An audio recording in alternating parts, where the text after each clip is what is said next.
Oke, assalamualaikum warahmatullahi wabarakatuh. Salam sejahtera bagi kita semua.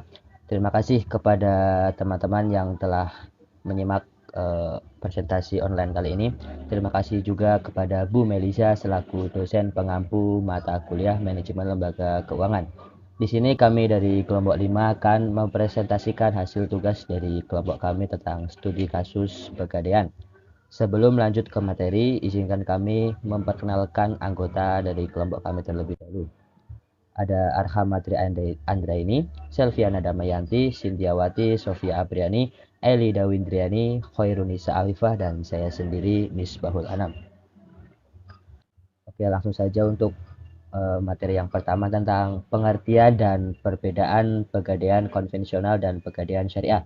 Untuk pengertian pegadaian konvensional sendiri memiliki arti sebagai jaminan atau peneguh kepercayaan untuk hutang piutang.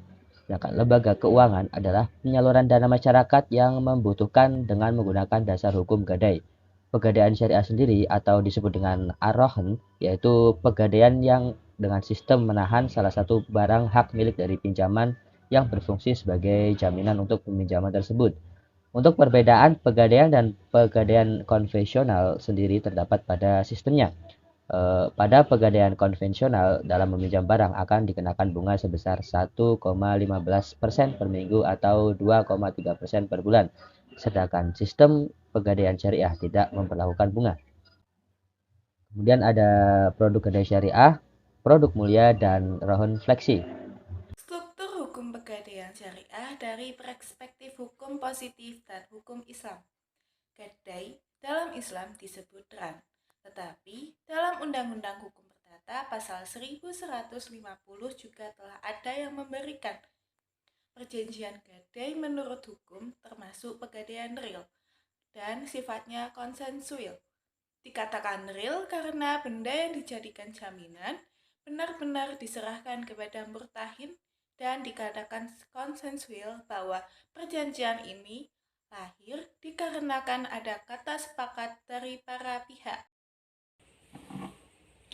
Faktor-faktor yang mempengaruhi nasabah dalam memilih pegadaian syariah dipengaruhi oleh 3 faktor utama, yaitu yang ke-1 kegiatan pemasaran yang dilakukan oleh produsen dan lembaga lainnya.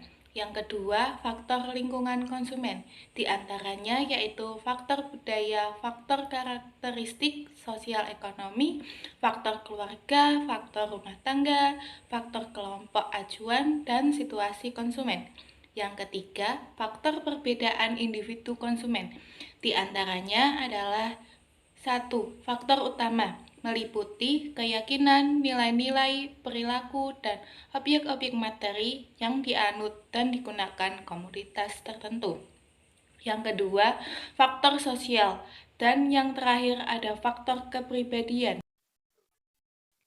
Selanjutnya yaitu keuntungan dan kelemahan Pegadaian. Pegadaian sebagai lembaga perkreditan milik pemerintah tentunya mempunyai kelebihan maupun kekurangan dibandingkan dengan bank.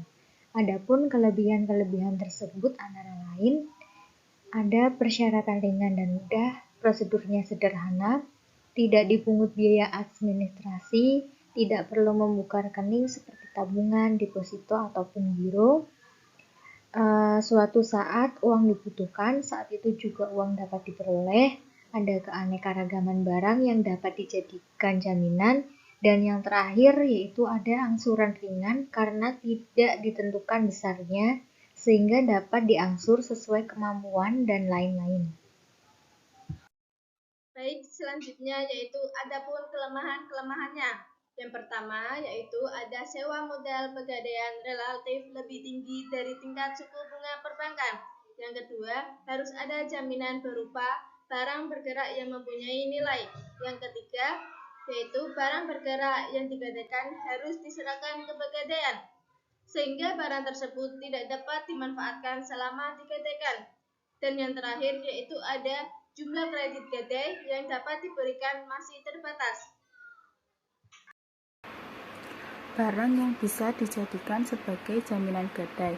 Menggadaikan barang untuk mendapatkan sejumlah uang tunai yang digunakan untuk keperluan tertentu memang menjadi alternatif yang kini banyak dilakukan oleh masyarakat.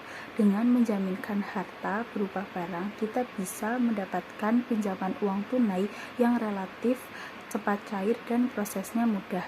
Adapun barang yang dijadikan sebagai jaminan gadai yaitu yang pertama kendaraan bermotor, yang kedua barang elektronik, yang ketiga perhiasan emas, yang keempat sertifikat, yang kelima barang-barang branded.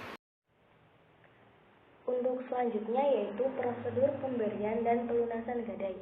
Prosedur pelunasan pinjaman juga sangat sederhana, yaitu seseorang peminjam datang kembali ke kantor pegadaian, menghubungi loket kasir membayar pokok pinjaman plus biaya administrasi dan sewa dengan melampiri bukti surat gadai.